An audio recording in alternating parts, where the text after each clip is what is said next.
Assalamualaikum warahmatullahi wabarakatuh.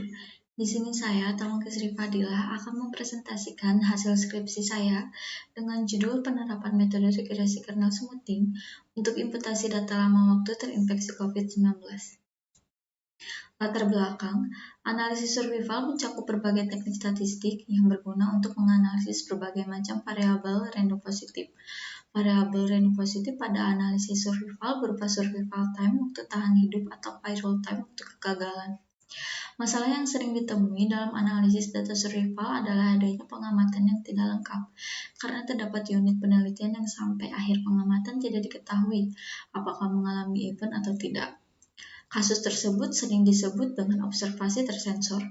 Analisis regresi merupakan salah satu metode statistika yang digunakan untuk menggambarkan hubungan antara dua atau lebih variabel, sehingga suatu variabel dapat diprediksikan dari variabel yang lain. Variabel yang ditaksir nilainya disebut variabel respon, sedangkan variabel penaksir disebut sebagai variabel prediktor. Dalam analisis regresi terdapat dua jenis pendekatan dalam menentukan kurva regresi, yaitu pendekatan parametrik dan non-parametrik. Metode kernel smoothing merupakan metode pemulusan atau smoothing dengan menggunakan fungsi kernel. Metode ini dapat digunakan sebagai alternatif untuk menyelesaikan permasalahan data yang fluktuatif. Terdapat beberapa jenis fungsi kernel antara lain kernel uniform, kernel triangle, kernel Epaneskino, kernel Gaussian, kernel kuartik, dan kernel cosinus. Wabah coronavirus disease 19 atau COVID-19 ditetapkan sebagai pandemi global setelah diumumkan oleh WHO atau Badan Kesehatan Dunia, dan penyebarannya yang sangat cepat menjadikan COVID-19 sebagai topik utama di seluruh penjuru dunia.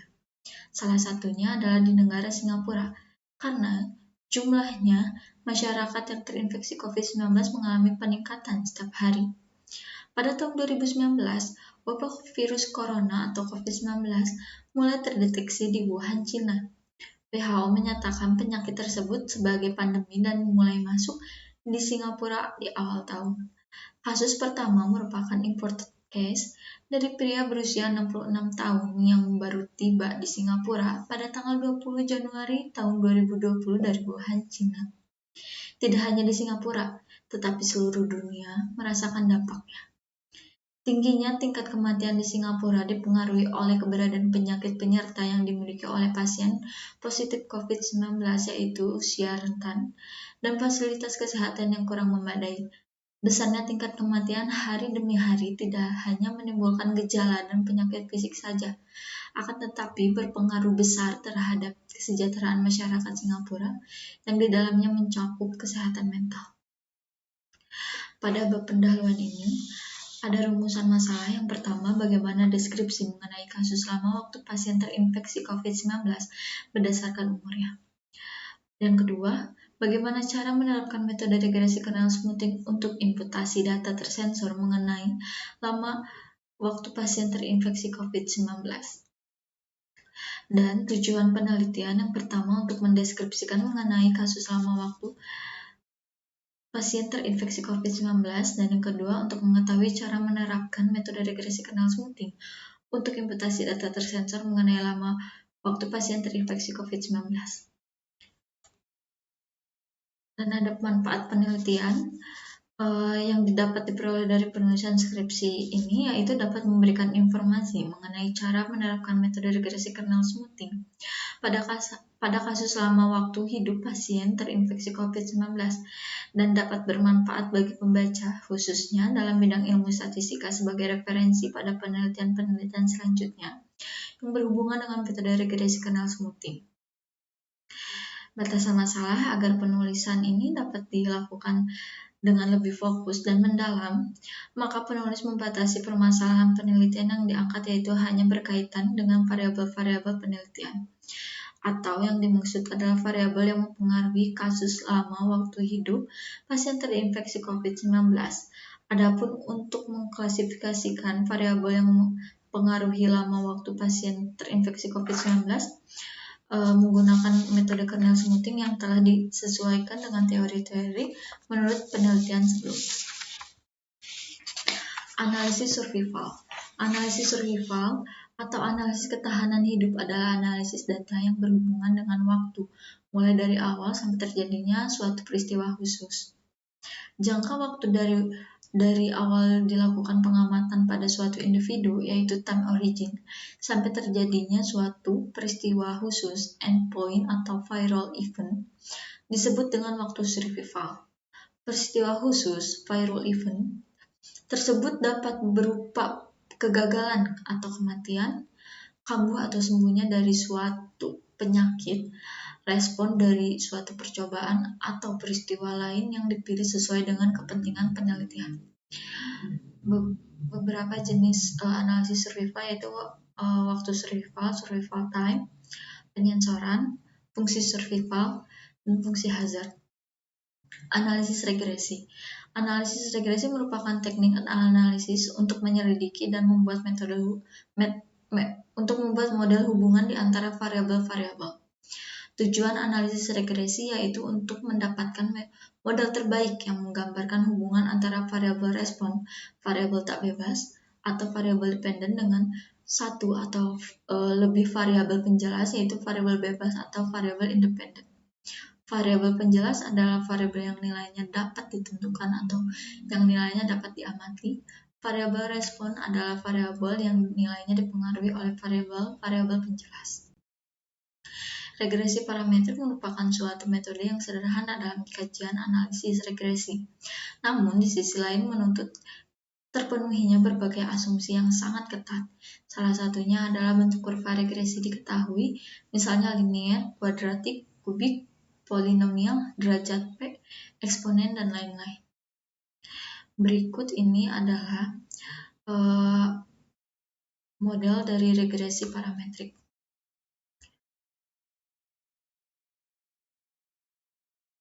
Regresi non-parametrik. Regresi sederhana non-parametrik sering disebut pemulusan diagram pencar atau scatter plot smoothing. Karena aplikasi pentingnya adalah mencari kurva mulus yang melalui diagram pencar Y terhadap X. Karena sulit untuk menyesuaikan model regresi non-parametrik umum ketika ada banyak variabel penjelas, dan ketika sulit untuk menggambarkan model yang tepat ketika lebih dari 2 atau 3 penjelas, model yang lebih restriktif telah dikembangkan. Berikut ini adalah model dari regresi non-parametrik. Kernel smoothing. Metode kernel smoothing merupakan metode pemulusan smoothing dengan menggunakan fungsi kernel. Metode ini dapat digunakan sebagai alternatif untuk menyelesaikan permasalahan data yang fluktuatif. Terdapat beberapa jenis fungsi kernel, antara lain kernel uniform, kernel triangle, kernel Epanechkinov, kernel Gaussian, kernel quartic, dan kernel cosinus. Dalam regresi kernel, pemilihan parameter pemulus atau bandwidth memiliki peran yang sangat penting untuk melihat kebaikan model. Regresi non-parametrik dengan pendekatan regresi kernel smoothing dapat pula diaplikasikan ke dalam kehidupan. Berikut adalah model dari kernel smoothing. COVID-19 merupakan virus dari keluarga coronavirus yang dapat menyebabkan penyakit menular dan fatal, serta menyerang manusia dan mamalia lain hingga ke paru-paru di saluran pernafasan. Biasanya penderita COVID-19 akan mengalami demam, radang tenggorokan, pilek, atau bahkan batuk, yang bahkan menimbulkan gejala awal pneumonia. Virus ini dapat menyebar melalui kontak dekat dengan penderita cairan pernafasan dan COVID-19, tubuh pasien saat batuk atau air liur. Usia adalah umur individu yang dihitung mulai di saat dilahirkan sampai ulang tahun. Semakin cukup umur, kematangan dan kekuatan seseorang akan lebih matang dalam berpikir dan bekerja. Lama bertahan hidup dalam kondisi yang kritis memang sangat memerlukan keadaan psikologis yang sehat. Begitu pula dalam menghadapi survival. Jangan sampai timbul pikiran negatif, apalagi berpikir untuk menyerah, karena kunci keberhasilan dalam bertahan hidup adalah kesiapan mental. Sumber data. Pada penelitian kali ini, data yang digunakan adalah data sekunder yang diperoleh dari website yang terakhir diakses pada hari Senin, tanggal 6 Juni 2022. Data tersebut adalah data lama waktu terinfeksi COVID-19 sampai dengan sembuh di Singapura. dengan faktor-faktor yang mempengaruhinya yaitu usia pasien. Di antara pasien-pasien tersebut ada yang belum sembuh ketika pemantauan berakhir. Variabel penelitian, di sini ada variabel Y-nya itu lama waktu pasien terinfeksi COVID-19 sampai sembuh atau tersensor dengan satuan hari skala rasio. Deltanya indikator penyensoran dengan skala nominal, variabel X-nya usia pasien dengan satuan tahun dan skalanya rasio. Metode melakukan analisis deskriptif dari variabel penelitian. Susun matriks W sesuai persamaan 2.20 yang unsur-unsurnya sebagaimana persamaan 2.18. Buat matriks W bintang yang merupakan anak matriks W yang berisi pengamatan data lengkap. Melakukan imputasi data tersensor dengan menggunakan metode kernel smoothing. Lalu selanjutnya lakukan pendugaan kernel smoothing untuk respon data lengkap sesuai persamaan 2.21 dan lakukan imputasi menggunakan metode kernel smoothing untuk respon data tersensor. Untuk setiap respon data tersensor F ini untuk setiap I di mana delta I-nya sama dengan 0, ambillah nilai variabel penjerasnya XI.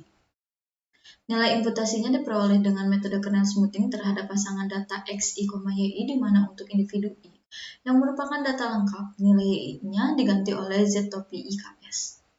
Sajikan data tersensor dengan hasil imputasinya dan kemudian buatlah plot hasil imputasi.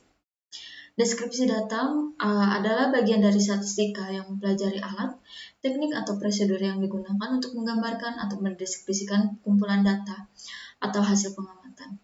Data yang dikumpulkan tersebut perlu disajikan supaya mudah dimengerti, menarik, komunikatif, dan informatif bagi pihak lain. Berikut deskripsi data usia.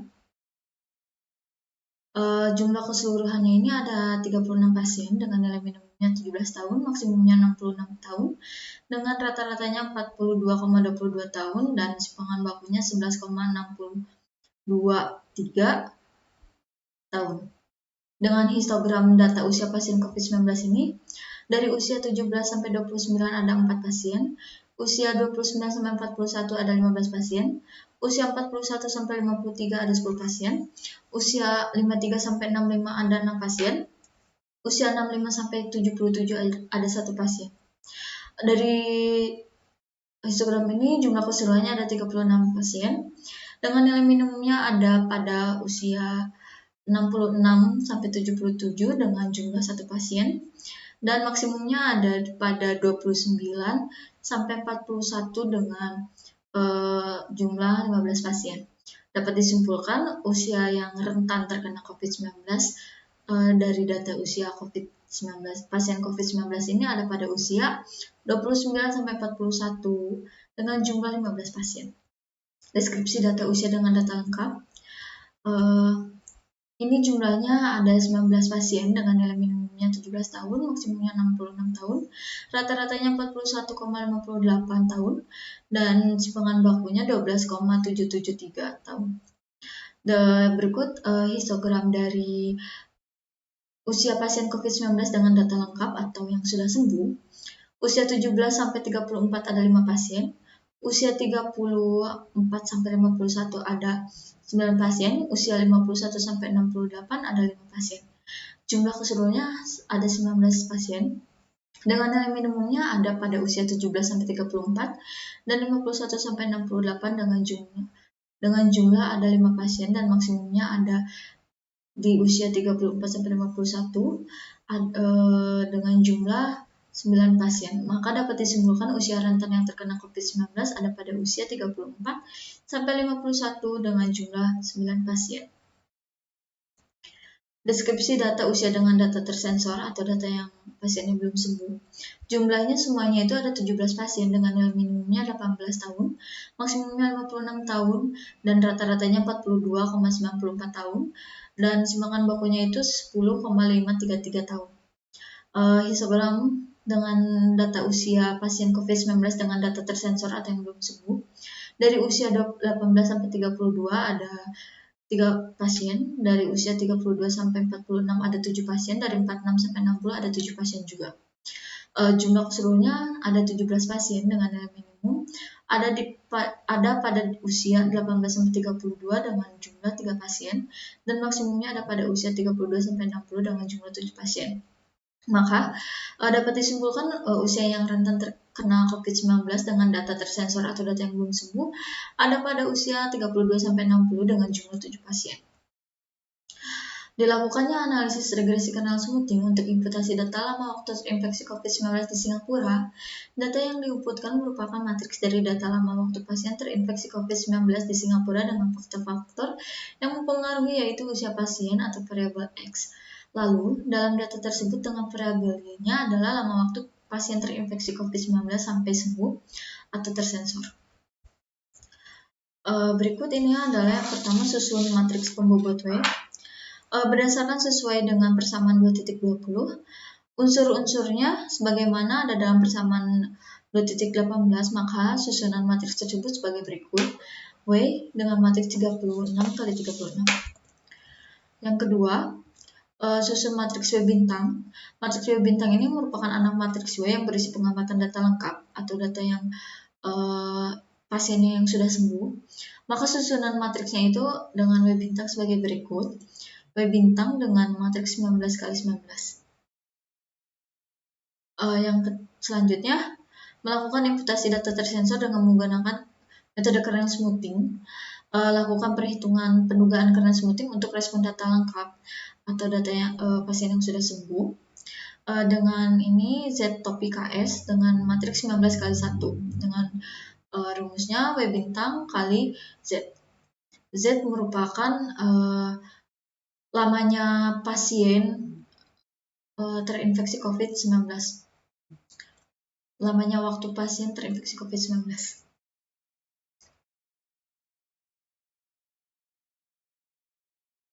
Lakukan imputasi menggunakan metode kernel smoothing untuk respon data tersensor. Untuk setiap respon data tersensor, ya ini, untuk setiap I-nya di mana delta I-nya sama dengan 0, ambillah nilai variabel penjelasnya XI. Nilai imputasinya diperoleh dengan metode kernel smoothing terhadap pasangan data XI, YI, di mana untuk individu I yang merupakan data lengkap, nilai YI-nya diganti oleh ZI KS. Ini adalah G-topi dengan matriks 36 kali 1 dengan rumusnya matriks W kali matriks Y.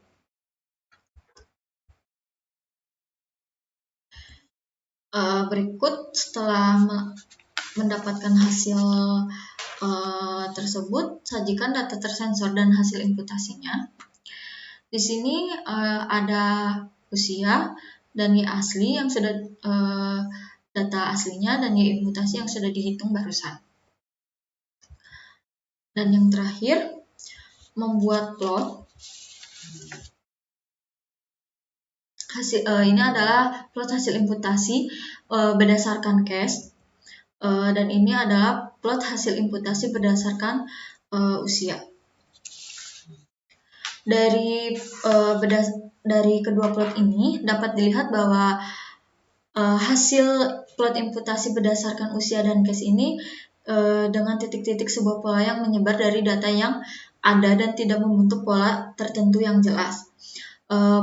Pola penyebaran data yang berupa titik-titik pada scatter plot menyebar di atas dan di bawah. Lalu dapat disimpulkan pula dari hasil scatter plot di atas merupakan hasil imputasi berdasarkan usia menggunakan metode kernel smoothing dengan cenderung menghasilkan nilai dugaan yang hampir sama. Hal ini mungkin karena pemilihan nilai H-nya yang relatif besar atau dapat disimpulkan bahwa nilai dugaannya itu menghasilkan nilai yang relatif stabil. Kesimpulan yang pertama, hasil analisis deskriptif berdasarkan usia dengan jumlah data 36 pasien memiliki nilai minimum yaitu 17 tahun dan maksimumnya itu 66 tahun dengan nilai rata-rata 42,22 tahun dan simpangan bakunya yaitu 11,623 tahun. Untuk kelompok usia 17-29 tahun ada sebanyak 4 pasien, kelompok usia 29-41 tahun ada sebanyak 15 pasien, kelompok usia 41-53 tahun ada sebanyak 9 pasien, kelompok usia 53-65 tahun ada sebanyak 6 pasien, kelompok usia 65-77 tahun ada sebanyak 1 pasien. Hal ini menunjukkan bahwa usia yang rentan terinfeksi COVID-19 ada pada usia 29-41 tahun dengan jumlah 15 pasien. Yang kedua, berdasarkan usia dengan data lengkap atau yang dimaksud dengan pasien yang sudah sembuh memiliki 19 pasien dengan nilai minimum yaitu 17 tahun dan maksimumnya 66 tahun, memiliki nilai rata-rata 41,58 tahun dan simpangan bakunya yaitu 12,773 tahun. Untuk kelompok usia 17 sampai 34 tahun ada 5 pasien, kelompok usia 34 sampai 51 tahun ada 9 pasien, kelompok usia 51 sampai 68 tahun ada 5 pasien. Hal ini menunjukkan bahwa usia yang rentan terinfeksi COVID-19 ada pada usia 34 sampai 51 tahun dengan jumlah 9 pasien. Dan yang ketiga, berdasarkan usia dengan data tersensor atau yang disebut pasien yang belum sembuh memiliki 17 pasien dengan nilai minimumnya yaitu 18 tahun dan maksimumnya itu 56 tahun dan memiliki nilai rata-rata 42,94 tahun dan simpangan bakunya adalah 10,533 tahun. Untuk kelompok usia 18 sampai 32 tahun ada sebanyak 3 pasien. Usia 32 sampai 46 tahun ada sebanyak 7 pasien. Kelompok usia 46 sampai 60 tahun ada sebanyak 7 pasien. Hal ini menunjukkan bahwa usia yang rentan terinfeksi COVID-19 ada pada usia 32 sampai 60 tahun dengan jumlah 7 pasien. Yang terakhir, hasil scatter plot imputasi berdasarkan case dan usia menunjukkan bahwa titik-titik sebuah pola menyebar dari data yang ada dan tidak membentuk pola tertentu yang jelas. Pola penyebaran data yang berupa titik-titik pada scatter plot menyebar di atas dan di bawah. Lalu dapat disimpulkan pula dari hasil scatter plot di atas merupakan hasil imputasi berdasarkan usia dan case menggunakan metode kernel smoothing dengan cenderung menghasilkan nilai imputasi yang hampir sama. Hal ini mungkin karena pemilihan nilai H yang relatif besar atau dapat disimpulkan bahwa nilai imputasi menghasilkan nilai yang relatif stabil. Saran yang pertama diharapkan menjadi informasi bagi masyarakat dan para pembaca, dan yang kedua diharapkan dapat menjadi acuan atau referensi untuk penelitian selanjutnya. Dan yang ketiga, pemerintah dapat memperhatikan lebih dari faktor-faktor yang mempengaruhi banyaknya pasien yang terinfeksi COVID-19 agar dapat mengurangi jumlah pasien yang terinfeksi COVID-19.